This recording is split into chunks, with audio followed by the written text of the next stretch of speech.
পথের দুই ধারে ছায়াদানকারী বিশালাকৃতির গাছগুলোর বেশিরভাগ মৃত। তীব্র গরম এলেই উপলব্ধি করা যায় এই গাছগুলোর প্রয়োজনীয়তা।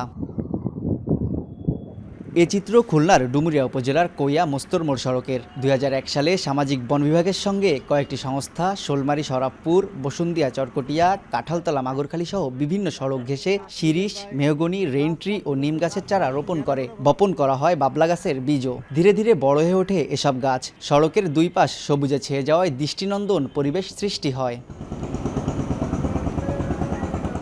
তবে লাক্ষা পোকার আক্রমণে ধীরে ধীরে মরে যাচ্ছে গাছগুলো। পরিবেশবাদীদের অভিযোগ, এসব পোকা থেকে এক ধরনের রং তৈরি হয় যা বিক্রির সঙ্গে জড়িত একটি চক্র। তারাই পোকা সংগ্রহের নামে প্রশাসনের চোখ ফাঁকি দিয়ে কেটে ফেলে ডাল। গাছগুলো নষ্ট হয়, ক্ষতিগ্রস্ত হচ্ছে প্রকৃতি ও জীববৈচিত্র্য। এখন তো সময় থাকে না, গাছ এই ভাইরাসের জন্য এই গাছ মরিয়ে যাচ্ছে, বুঝছেন। এই ভাইরাস হয়, এই ভাইরাস বাঁচার জন্য গাছের দিকে এদের কোনো খেয়াল নাই। মোটামুটি একটা সন্ত্রাসী কায়দায় এরা গাছগুলো কাটে নিয়ে যায়।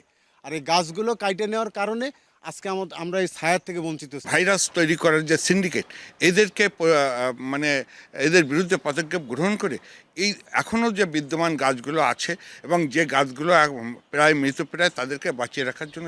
এদিকে সামাজিক বন বিভাগ বলছে গাছগুলো বেশি বড় হওয়ায় পোকা দমনে কার্যকরী পদক্ষেপ নেওয়া সম্ভব হচ্ছে না। কৃষি কর্মকর্তাদের সাথে আলোচনা করে আমরা একটা প্রতিবেদন দিব।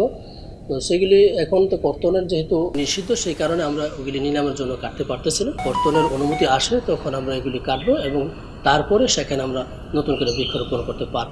2001 সালে ডুমুরিয়া উপজেলার অন্তত 9টি সড়কে বৃক্ষরোপণ করা হয়।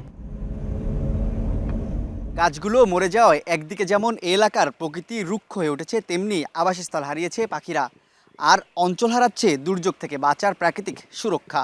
খুলনা ডুমুরিয়া থেকে তানজিম আহমেদ, সময় সংবাদ।